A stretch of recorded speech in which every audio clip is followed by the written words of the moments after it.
ce matin pour bénir ton Saint-Nom. À toi soit la gloire, Seigneur, parce que tu nous as réellement sauvés. Tu as changé nos cœurs, tu as changé nos pensées. Par ton Saint-Esprit maintenant qui habite en nous, nous sommes les héritiers des plus belles promesses qui existent dans tout l'univers, visibles et invisibles. Garde-nous, Seigneur, et ouvre nos cœurs, nos pensées, nos émotions pour ce qui va se passer ce matin. Et que dans tout ce qui sera dit, Seigneur, le nom de Jésus-Christ soit glorifié. Amen. Amen. Vous savez, dans l'Église, non, c'est-à-dire depuis la naissance de l'Église, les apôtres nous ont prévenus que dans toutes les époques, dans tous les endroits, l'Église sera envahie à un moment donné ou à un autre par des loups, des faux frères, des faux docteurs, qui vont essayer de toute manière de corrompre l'Église et de la détruire. Ça n'a jamais changé depuis que l'Église existe. Non seulement cela, mais vous savez que nous avons un ennemi terrible qui nous est décrit par la métaphore d'un lion qui rôde, cherchant qui il dévorera. Et on sait parfaitement de qui on parle ici. Et même si la plupart d'entre nous ne le voyons pas avec nos yeux, nous ne pouvons pas ignorer que le démon est une réalité qui peut faire extrêmement mal aux croyants individuellement ou à l'Église dans son ensemble.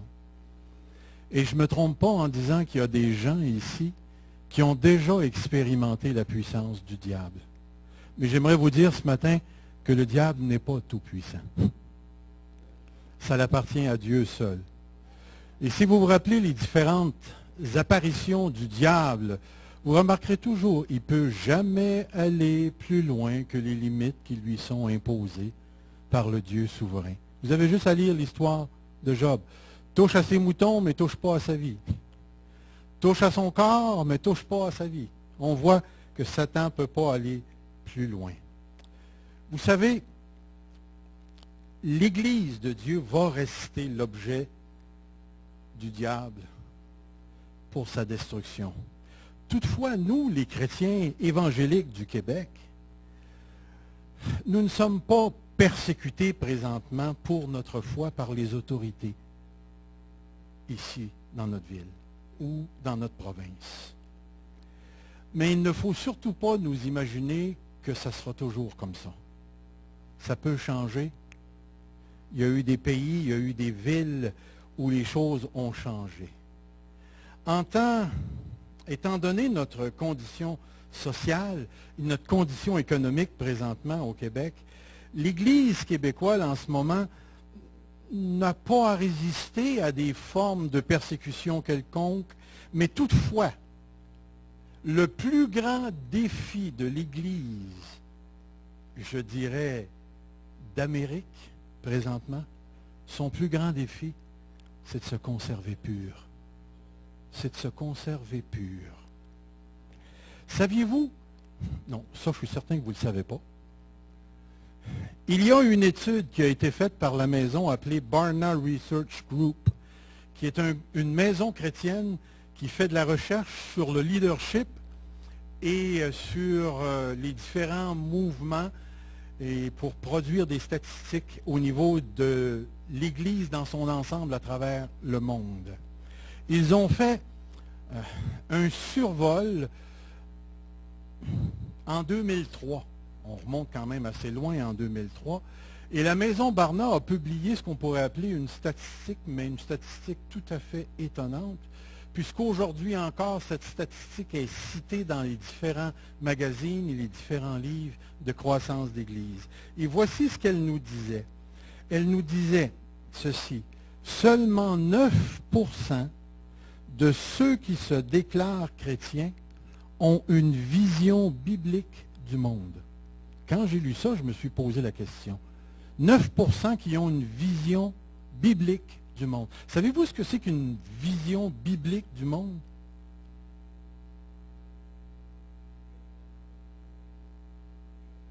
Une vision. Une vision, ça a rapport avec voir. OK. Dans le monde philosophique, lorsqu'on parle d'une vision du monde, on parle de toutes les croyances et de toute la manière dont une personne a une relation avec l'univers. Une vision, là, c'est comment tu comprends l'ensemble complet de l'univers. Prenez par exemple, je vais vous donner un exemple de ce que je veux dire. Il semblerait qu'il y a plusieurs années de ça, que parmi les Esquimaux, les filles n'avaient pas grand valeur. Que la naissance d'un garçon était plus importante que la naissance d'une fille. Tout ça occasionné par la survie dans le Grand Nord. C'était leur vision du monde à cette époque-là. Prenez par exemple un autre moment donné dans l'histoire. Savez-vous que les Anglais d'Angleterre se croyaient la race la plus supérieure au monde? Ceux qui ont écouté Gandhi, là, le film Gandhi où les British étaient là-bas, ils se croyaient supérieurs au monde. Savez-vous que présentement, la vision du monde des Américains est en train de passer par le feu? On a tous une vision du monde. Et lui, ce qu'il est en train de dire, Barna, là, c'est que dans tous ceux qui se déclarent chrétiens, il y a à peu près 9% de tous ces gens-là qui voient le monde d'une manière biblique. Regardez bien ce qu'il dit ensuite. Il va dire ceci. À cause de cela, les croyants d'aujourd'hui vivent d'une manière similaire aux non-chrétiens. Un sentiment personnel d'identité est rarement expérimenté en tant qu'Église. Nous dépensons nos argents et notre temps sur des choses qui ne satisfont pas et nous questionnons le but ultime de la vie. En d'autres mots, nous perdons progressivement notre pertinence comme peuple et comme nation. C'est certain qui parlait aux Américains ici. Mais juste pour dire, seulement 9% sont capables de concevoir l'univers comme étant biblique, et ça l'emmène les enfants de Dieu à pu être capable de vraiment faire la différence entre ce qui est du monde et ce qui est de Dieu. Alors, la parole de Dieu nous dit que progressivement, les repères religieux sont en train de disparaître. Et nous, on est au cœur de cette disparition-là. Et nous sommes appelés à vivre au milieu d'une génération qui est perdue, qui n'a pas de repères religieux ou qui est en train de les perdre présentement. Et c'est pourquoi dans Philippiens 2,14, c'est marqué « Faites toutes choses sans murmure, ni hésitation, afin que vous soyez irréprochables et purs, des enfants de Dieu irréprochables au milieu d'une génération perverse et corrompue, parmi laquelle vous brillez comme des flambeaux dans ce monde. » Alors nous sommes appelés à vivre et à reproduire les valeurs du royaume de Dieu, peu importe la condition dans laquelle nous nous trouvons. Par exemple, si dans 2 semaines la guerre éclate au Québec, est-ce qu'on doit vivre chrétiennement au milieu de la guerre? Ça veut dire que la guerre ne changera pas notre manière de vivre. Ça va certainement changer nos habitudes de vivre. On n'ira pas faire l'épicerie comme on va la faire maintenant. Mais dans le fond, ce que la parole de Dieu nous appelle à vivre, c'est de demeurer attachés aux valeurs spirituelles qui nous ont été transmises par le Saint-Esprit, par la parole, par la révélation de Jésus-Christ, peu importe les circonstances dans lesquelles nous nous trouvons. Et c'est pourquoi ce matin, j'introduis le sujet sur lequel je vais parler, en mettant en évidence que nous sommes obligés, que nous le voulions ou pas, en tant qu'Église, de maintenir la pureté de l'Église, en toutes circonstances et en toute situation. Et ce matin, comme je l'ai dit au début, nous avons un frère et une sœur dans l'Église qu'on doit soumettre à la discipline de l'Église. Je vais vous en parler plus vers la fin. Et pour ça, eh bien, j'aimerais qu'on reprenne ensemble cette notion de la discipline d'Église et qu'on regarde ça à travers les Écritures qui nous ont été données.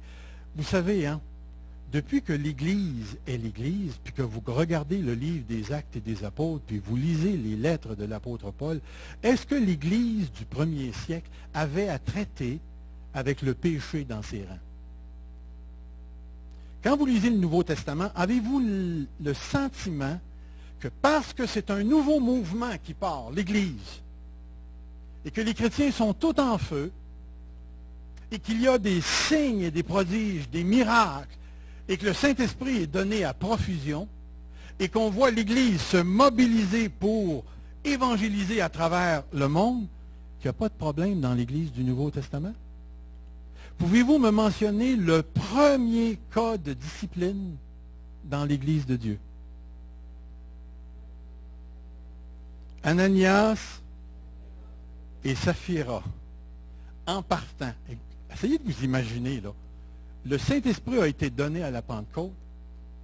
Il y a 3 000 à 4 000 personnes qui se convertissent. L'apôtre Pierre fait un autre sermon. Il y a encore un autre 4 000 à 5 000 personnes qui se convertissent. Et là, c'est la joie. Les frères partagent leurs biens ensemble.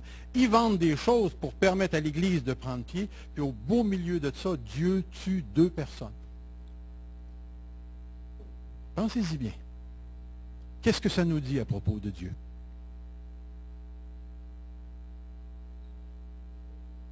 Qu'est-ce que ça nous dit? Non seulement Dieu est juste,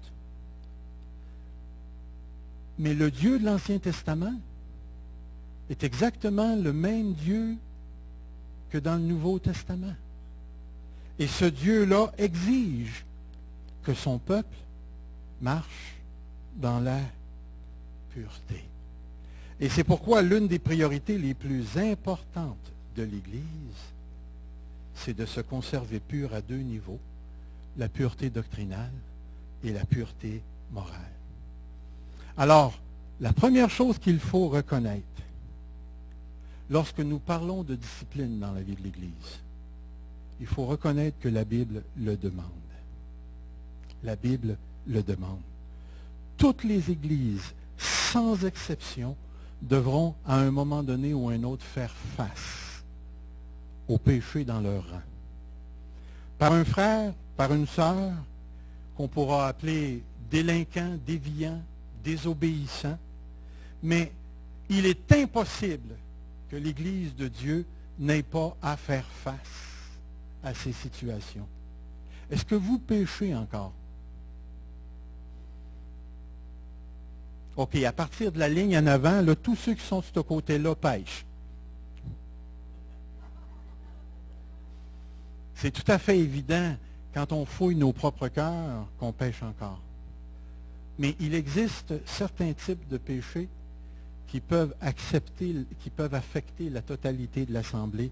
Et c'est pourquoi l'apôtre, c'est-à-dire Luc, le docteur Luc, il écrit ceci dans Luc 17, 1. Jésus dit à ses disciples, il est impossible qu'il n'arrive pas de scandale, mais malheur à celui par qui il arrive. Alors, il ne faut pas aller plus loin que ce que le Seigneur nous exige, mais il ne faut surtout pas nous empêcher ou nous priver ou encore abandonner ce que le Seigneur Jésus nous demande de faire. Vous savez, en réfléchissant sur ce concept de la discipline, j'ai réalisé que c'est quelque chose de super important dans la vie de l'Église. Saviez-vous que créationnellement, vous avez un principe de discipline dans vos corps qu'on appelle le système immunitaire. Que lorsqu'il y a une bébite qui ne devrait pas être dans votre corps, entre et fait du problème, cause des troubles, votre système est supposé se mettre en marche pour le combattre. Qu'est-ce qui arrive si le système ne fonctionne plus?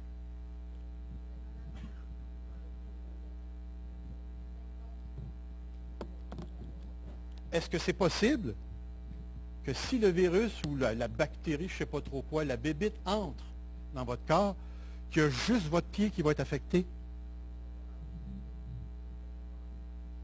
Il est fort possible que la totalité du corps le soit. Même chose dans la vie de l'Église, on va le voir tout à l'heure. Alors, le Seigneur nous le demande. Le Seigneur nous le demande et le Seigneur nous a prévenu que c'était pour arriver. Deuxième chose, entre vous et moi, pourquoi devons-nous exercer la discipline dans le corps de Christ? La première chose, c'est parce que nous sommes le peuple de Dieu. nous sommes le peuple de Dieu. Dans l'Ancien Testament, Dieu avait choisi Israël de parmi tous les autres peuples de toute la terre.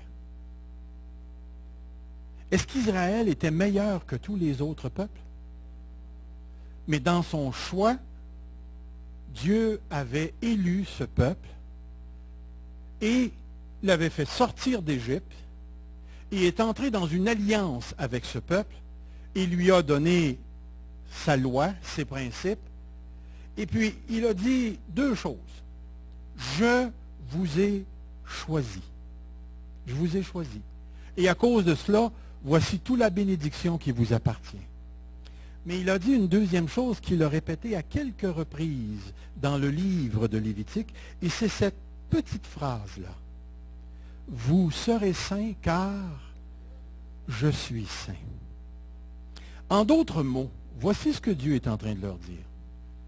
Je vous ai choisi, et en tant que nation, ce que je suis va déterminer ce que vous êtes. Je vous ai choisi pour une relation avec moi. Ce que je suis va déterminer ce que vous allez devenir et ce que vous êtes. Lorsque nous arrivons dans le Nouveau Testament, où Dieu fait avec son peuple une nouvelle alliance, voici ce qu'il nous est rapporté. Regardez tous les termes qui sont utilisés décrivant Israël dans l'Ancien Testament, maintenant appliqués à l'Église d'aujourd'hui. Dans 1 Pierre 1, 2, 9, il est écrit, 1 Pierre 2, 9, il est écrit, vous au contraire, vous êtes une race élue, un sacerdoce royal, une nation sainte, un peuple acquis. Il parle de l'Église ici. Afin que vous annonciez les vertus de celui qui vous a appelé des ténèbres à son admirable lumière, vous qui autrefois n'étiez pas un peuple, et qui maintenant êtes le peuple de Dieu, vous qui n'aviez pas obtenu miséricorde, et qui maintenant avez obtenu miséricorde. L'Église de Dieu est appelée le peuple de Dieu. Dans Éphésiens chapitre 2, 22, il dit, en lui, vous êtes aussi édifiés pour être une habitation de Dieu en esprit. Et dans Apocalypse, que vous connaissez sans doute, Apocalypse 1,5, à celui qui nous aime, qui nous a délivrés de nos péchés par son sang, et qui a fait de nous un royaume, des sacrificateurs pour Dieu son peuple. À lui soit la gloire, la puissance au siècle des siècles. Voyez-vous, nous sommes le peuple de Dieu, et ce peuple de Dieu est constitué de juifs et de non-juifs. Tous ceux qui sont en Jésus-Christ forment le peuple, le mot Église qui veut dire assemblée, l'assemblée de Dieu. Mais, regardez bien ce qui est intéressant. L'exigence de Dieu n'a pas changé. Dans la première lettre de Pierre, premier chapitre au verset 15, il est écrit ceci. Mais puisque celui qui vous a appelé est saint, vous aussi soyez saints dans toute votre conduite, selon il est écrit, vous serez saints car je suis saint. Et si vous invoquez comme Père celui qui juge selon l'œuvre de chacun sans favoritisme, conduisez-vous avec crainte pendant le temps de votre séjour sur la terre. La même exigence qui était appliquée à Israël en tant que nation choisie est appliquée à l'Église en tant que peuple formé, créé à l'image de Jésus-Christ. Ce nouvel homme, cette nouvelle entité, ce nouveau peuple doit maintenant marcher à la lumière du caractère de Dieu, exactement comme Israël devait marcher dans l'Ancien Testament.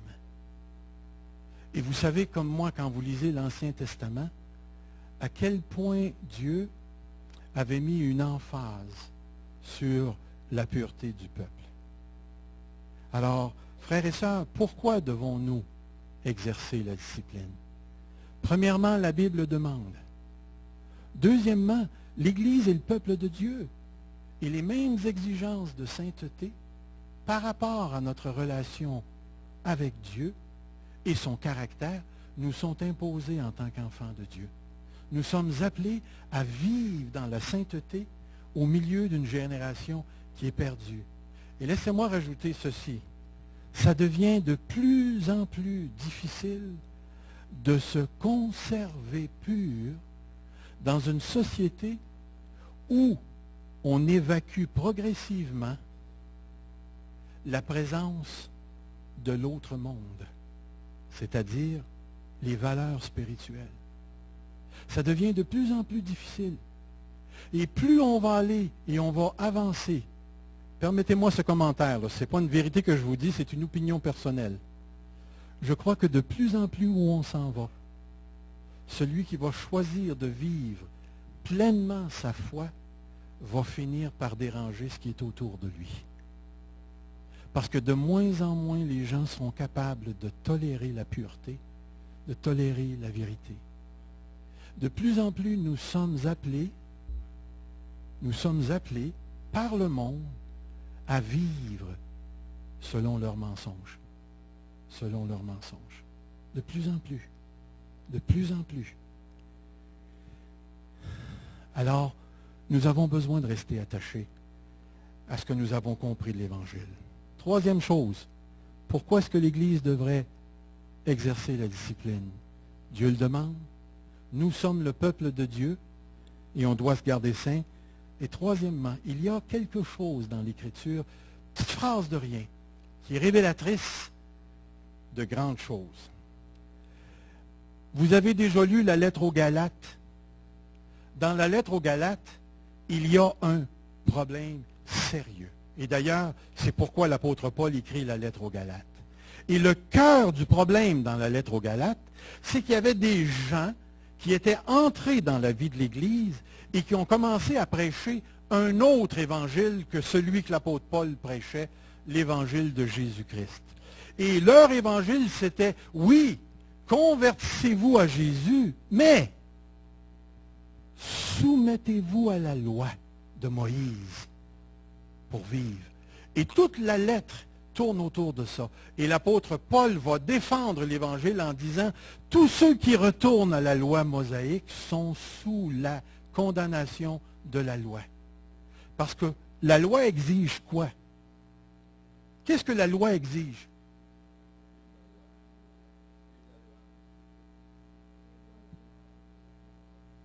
La loi exige la perfection. L'apôtre Paul le dit clairement. Si vous vous mettez sous la loi, vous devez être capable d'obéir à tous les commandements. Mais vous vous rappelez ce que Jacques dit? Si tu désobéis à un, tu as désobéi à tout. Parce que c'est tout connecté ensemble. Puis en plus de ça, la loi n'a pas ben des condamnations, elle en a une. Celui qui pêche doit. Si la personne ne meurt pas, c'est purement par la grâce. Et c'est pourquoi, dans sa grâce, Dieu donne un système de sacerdoce, sacrifice. Et une des choses qui est intéressante, c'est que lorsque Jésus-Christ est venu mourir sur la croix et ressusciter d'entre les morts, il était appelé l'agneau. Il était également le souverain sacrificateur. Et il est entré dans le temple pour se présenter devant Dieu combien de fois? Une fois pour toutes. Tout ce que l'Ancien Testament faisait était une image de ce que Jésus-Christ a accompli. Et ce que l'apôtre Paul est en train de dire, si tu te remets sous l'image, tu vas vivre les conséquences de l'image. Écoutez bien ce que l'apôtre Paul dit ici. Je vais vous en lire un petit extrait, chapitre 5, verset 2. « Voici, moi, Paul, je vous dis que si vous vous faites circoncire, Christ ne vous servira à rien. Et j'affirme encore une fois que tout homme qui se fait circoncire, qu'il est tenu de pratiquer toute la loi entière. Vous êtes séparés de Christ, vous tous qui cherchez la justification par la loi. Vous êtes déchus de la grâce. Pour nous, c'est de la foi que nous attendons par le Saint-Esprit l'espérance de la justice, car en Jésus-Christ, ni la circoncision, ni l'incirconcision n'ont de valeur, mais seulement la foi qui est agissante par l'amour. Verset 7. vous courez bien. Et remarquez ce qui va suivre. Il va dire, qui? Qui vous a arrêté pour vous empêcher d'obéir à la vérité? Qui vous a empêché d'obéir à la vérité? Cette influence ne vient pas de celui qui vous appelle. Un peu de levain fait lever toute la pâte. Un peu de levain fait lever toute la pâte. J'ai cette confiance en vous dans le Seigneur que vous ne penserez pas autrement, mais celui qui vous trouble, quel qu'il soit, en portera la peine. Le principe du levain fait lever toute la pâte. Si tu laisses entrer cette fausse doctrine dans ta vie d'Église, sois assuré que toute l'Église va finir par en être contaminée, atteinte, définitivement. D'où la pureté de rester fidèle à la révélation de la parole de Dieu et de faire comme l'apôtre Paul dans 2 Corinthiens 10, d'emmener toute pensée à l'obéissance de Jésus-Christ. Et laissez-moi vous dire, c'est d'une importance capitale, parce que généralement, lorsque le mensonge entre dans la vie d'une Église, c'est souvent par la manière de penser que les gens adoptent et entrent dans l'Église avec cette manière et corrompt les gens autour d'eux. Un autre texte. Vous rappelez-vous dans 1 Corinthiens chapitre 5, ce que l'Église de Corinthe avait permis dans son sein d'Église. Il dit, c'est au point que l'un d'entre vous a la femme de son père. Et remarquez bien ce que l'apôtre Paul va dire par la suite. Vous êtes devenus orgueilleux en voulant dire, vous n'avez rien fait. Vous n'avez rien fait. Puis regardez bien ce que l'apôtre Paul va dire. Au verset 4, il va dire, au nom du Seigneur Jésus, vous et mon esprit étant assemblés avec la puissance de notre Seigneur Jésus, qu'un seul homme soit livré à Satan pour la destruction de la chair, afin que l'esprit soit sauvé au jour du Seigneur. Regardez le verset 6. C'est bien à tort que vous vous glorifiez. Ne savez-vous pas qu'un peu de levain fait lever toute la pâte? Toute la pâte. Il reprend le même principe qu'il applique doctrinalement aux Galatiens. Et là, on n'est plus dans un problème doctrinal, on est dans un problème moral, comportemental. Si tu permets ça dans la vie de l'Église, tu vas non seulement affaiblir l'Église dans sa nature, dans sa force, mais tu vas la corrompre à tel point que ça va se répandre dans la vie des autres. Mon épouse et moi, il y a quelques semaines, je pense, on est allé mener notre fille à l'aéroport parce qu'elle devait aller à la graduation de ses anciens élèves. Et comme on arrivait à l'aéroport, on a tourné le coin pour entrer sur le chemin, là, pour se rendre à l'aéroport. Puis il y avait un gars qui portait ses culottes en dessous des fesses. Et on voyait tous ses sous-vêtements. Et moi, je me suis rappelé de ça. Parce que mon gars a porté ses culottes comme ça lorsqu'il était un ado. Vous rappelez-vous, c'était à mode. Tu avais des culottes, je ne sais même pas pourquoi ils en mettaient. Il aurait été bien mieux de ne pas en mettre. Mais ça descendait là, jusqu'au milieu des fesses, là, puis tu voyais les sous-vêtements. Puis c'était la mode. Ce qui est intéressant, c'est qu'on a compté ça à notre garçon, qu'on a vu ça. Tu te rappelles-tu ce que Ben a dit? Il se rappelait, il ne comprend pas qu'il a mis ça. Il dit, on était assez mal dans ça, mais parce que c'était l'influence du moment, il fallait tous avoir des culottes, pas culottes. L'influence, la différence qu'il y a entre une paire de culottes et une action morale, c'est que l'action morale s'installe dans le cœur, dans la pensée. Et elle a cette capacité, comment est-ce qu'on dirait ça? De courber, d'incliner la volonté vers le mal progressif. Progressif. L'apôtre Paul nous dit clairement, et je trouve ça intéressant, l'apôtre Paul nous dit que l'Église est une entité. En réalité, là, on n'est pas un organisme, on est un organe. La parole de Dieu nous dit que nous sommes membres les uns des autres. Ça veut dire que dans un certain sens, nous sommes interconnectés parce que la raison d'être de notre existence, et remarquez bien la phrase que je vais employer, notre ADN spirituel est tout connecté à Jésus-Christ. Et parce que nous sommes connectés à Jésus-Christ, nous sommes frères et sœurs de sang spirituel. Nous sommes frères et sœurs de sang spirituel. Je vais vous poser cette question, puis je vous demanderai de répondre sans y penser. Une question qui a été posée à Caïn, ou c'est Caïn qui a posé la question à Dieu. Suis-je le gardien de mon frère? Oui ou non? Est-ce que dans l'Église, c'est la même chose? Encore plus. Toi et moi, on mange à un même pain. On boit une même coupe. On est connecté au même cordon ombilical. On respire spirituellement par le même Esprit Saint. Et tu ne pourras plus jamais te passer de moi. Et que j'aime ça. C'est-à-dire que tu m'as pour l'éternité et que tu es béni. Mais c'est la même chose pour moi. On va passer l'éternité ensemble. On est tellement connectés les uns des autres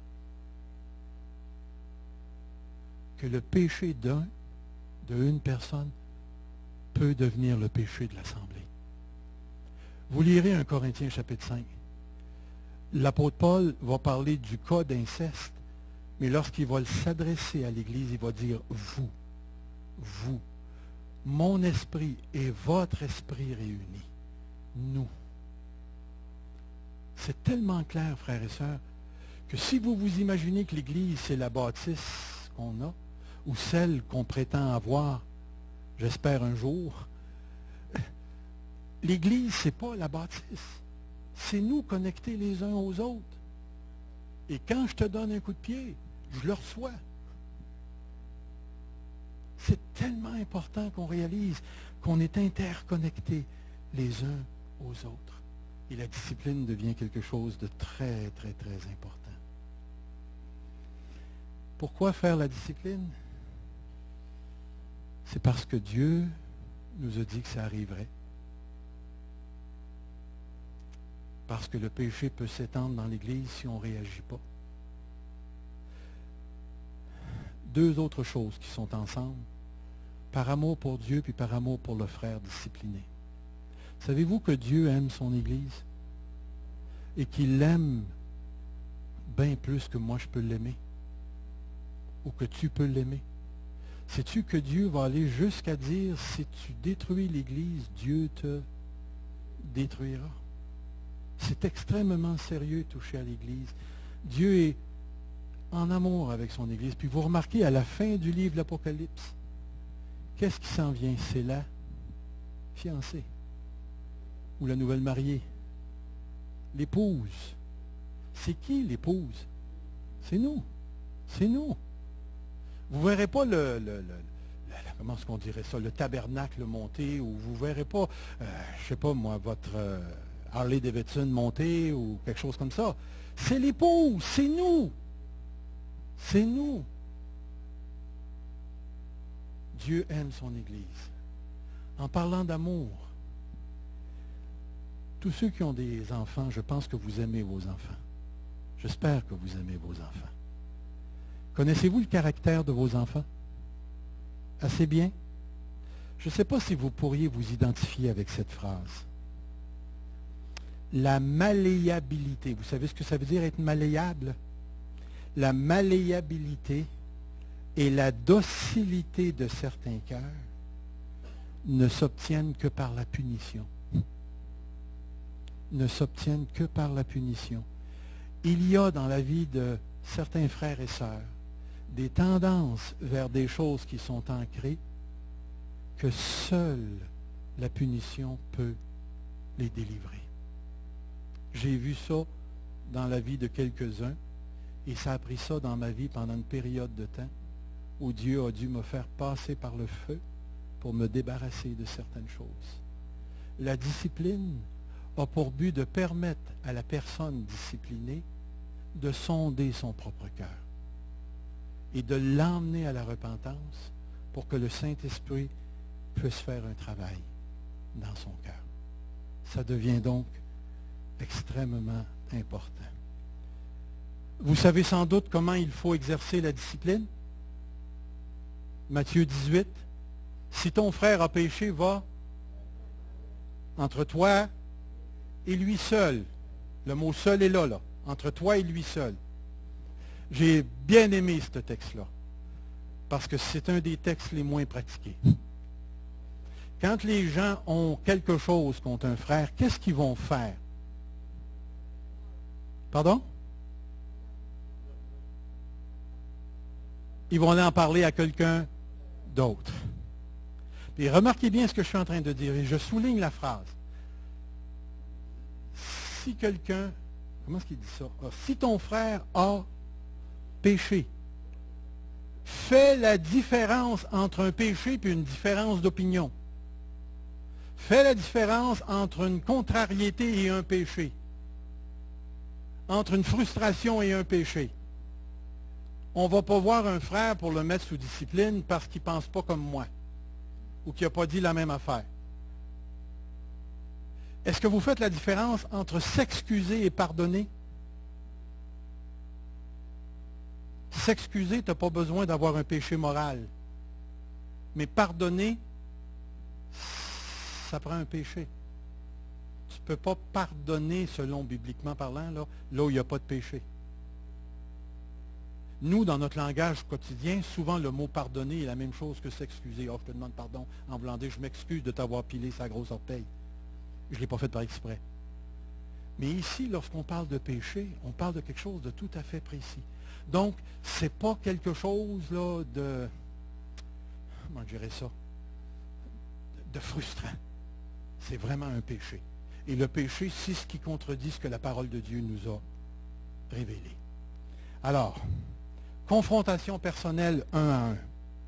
Deuxièmement, prends avec toi 2 ou 3, non, excusez-moi, c'est 1 ou 2 témoins. Pourquoi emmener des témoins? Ça n'a pas marché le premier coup, parce qu'il n'a pas écouté. Maintenant, tu prends des témoins. Pourquoi l'auteur, Matthieu, utilise-t-il le mot témoin?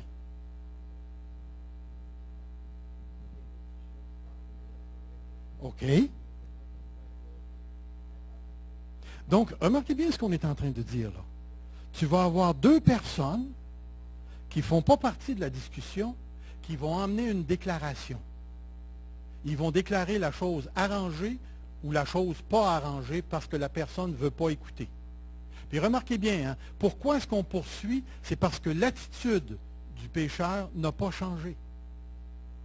Il ne l'écoute pas, encore une fois, avec des témoins. Une fois qu'il a dit avec des témoins, qu'est-ce qu'on fait? Dis-le à l'Église. C'est ce qu'on est en train de faire ce matin. Pourquoi le dire à l'Église? Pourquoi le dire à l'Église? N'oubliez pas hein, que dans notre société actuelle, là, on valorise les valeurs du privé. On valorise les valeurs. Ce qui se passe chez vous dans ta maison, je ne veux rien savoir. Puis je ne veux pas que tu saches ce qui se passe dans la maison chez nous. Fait que le gars au côté, il est peut-être en train de monter une bombe dans son garage, mais toi, ça ne te dérange pas. Parce que toi, tu es privé chez toi. Puis quand ça va péter, tu ne seras même plus là pour chialer. Est-ce que vous voyez ce que je suis en train de dire? C'est on peut valoriser le privé à un tel point où ça finit par nous détruire. Et dans l'Église de Dieu, Dieu ne veut pas qu'on fonctionne par des règles purement culturelles. L'Église est un noyau et on a besoin de rester ensemble. Mais il y a plus que ça. Il y a plus que ça. J'aimerais attirer votre attention sur ce qui est dit ici. S'il refuse d'écouter, dis-le à l'Église, et s'il refuse d'écouter l'Église, qu'il soit pour toi comme un païen et un publicain. Ce qui sous-entend ici, c'est que l'Église a été mise au courant de la situation. Et remarquez le mot que je vais utiliser. L'Église va passer un verdict sur la situation. Le verset 18, c'est peut-être le verset clé pour nous ce matin. Je vous le dis en vérité, tout ce que vous lirez sur la terre sera lié dans les cieux, et tout ce que vous délierez sur la terre sera délié dans les cieux. Remarquez ici, ce que l'auteur est en train de dire, c'est que l'Église dans son ensemble a une autorité particulière.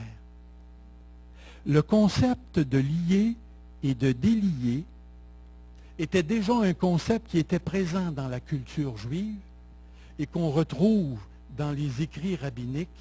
Et le mot lier et délier faisait rapport au comportement accepté ou non par la communauté.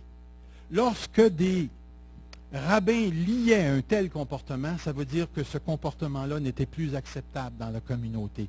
Quand ils déliaient un comportement, ce comportement-là était maintenant acceptable. Mais le texte ici nous dit quelque chose de très important, que l'Église a ce pouvoir devant Dieu de lier sur la terre, et ça va être lié dans les cieux.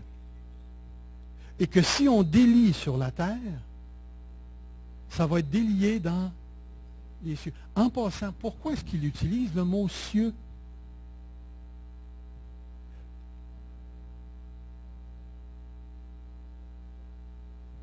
Le mot cieux dans l'évangile de Matthieu était souvent utilisé pour décrire Dieu.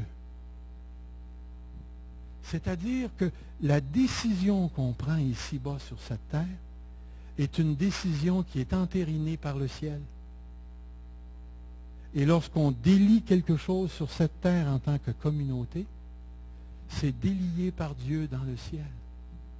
Nous avons, non pas moi en tant qu'individu, ni toi en tant qu'individu, mais nous en tant que collectivité, nous avons cette autorité de déterminer le bien et le mal d'une chose. Imaginez-vous ce que Dieu est en train de nous donner comme autorité. Si ton frère a péché, entre toi et lui seul. Après ça, avec des témoins. S'il n'écoute pas, dis-le à l'Église. Pourquoi? Parce que l'Église possède en elle-même une autorité particulière de lier et de délier, d'approuver ou de désapprouver.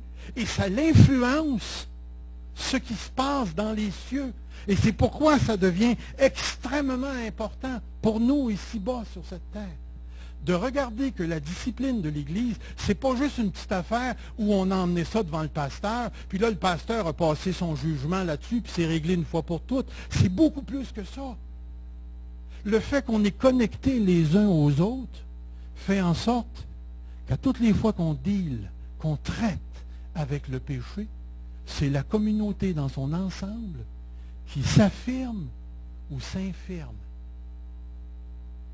C'est tellement important ce qu'on est en train de dire ce matin, parce que plus on va avancer, plus on va avoir à rendre des jugements en tant qu'Église sur des comportements.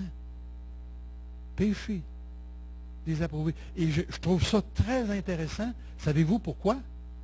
Parce que les comportements du temps moderne ne sont pas nécessairement les comportements des temps de Matthieu.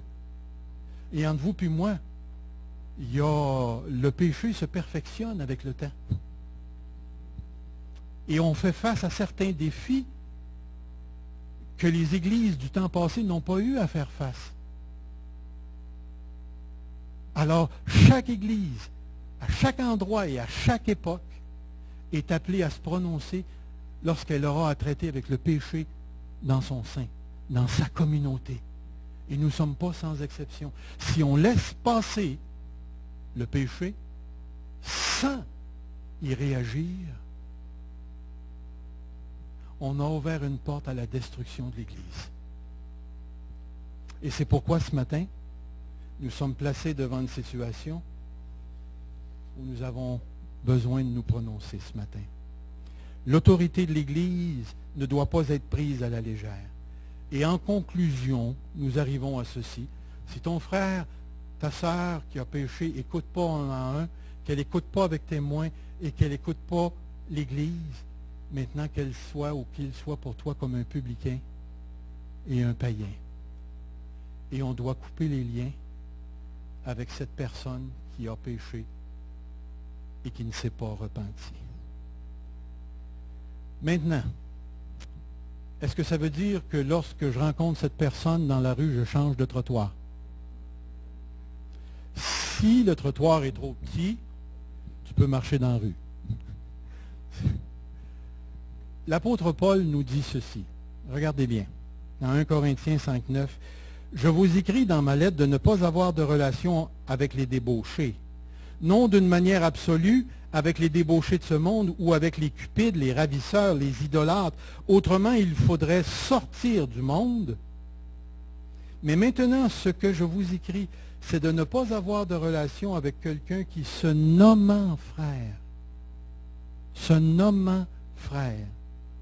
est débauché, cupide, idolâtre, outrageux, ivrogne, ravisseur, et de ne même pas manger avec un tel homme. Qu'ai-je, en effet, à juger ceux du dehors? N'est-ce pas ceux du dedans que vous avez à juger? Pour ceux du dehors, Dieu les juge. Ôtez le méchant du milieu de vous. Alors, c'est tout à fait évident que si je rencontre des gens qui sont sous discipline, écoutez, mon cœur veut les gagner. Et je vais leur dire bonjour. Et s'ils s'arrêtent pour me jaser de leur situation, je vais jaser avec eux et je vais les ramener à la parole de Dieu afin qu'ils se repentent. Mais je n'entretiendrai pas une relation de fin de semaine ou de les emmener souper avec moi ou ainsi de suite, parce que je veux qu'ils sentent le poids de leur péché, non pas pour les condamner, bien au contraire, pour qu'ils sortent de ce péché-là et qu'ils rentrent à nouveau, qu'ils s'introduisent à nouveau dans la communauté des frères et des sœurs dans la foi. Parce que ces gens-là, ce sont nos frères aussi. Alors, il est possible dans le texte qu'il soit question d'un faux frère. Et c'est pour ça que le texte doit être appliqué d'une manière prudente ici. Parce qu'il y a des gens qui se disent frères et qui vivent comme des non-convertis. Il est fort possible que nous ne soyons pas en présence d'un frère, mais d'un faux frère. Et le Seigneur nous dit de ne pas entretenir de relations avec de tels gens. Est-ce que ça va à venir jusqu'ici? Avez-vous saisi là où on s'en va? Parce qu'à partir d'ici, on va arrêter le film.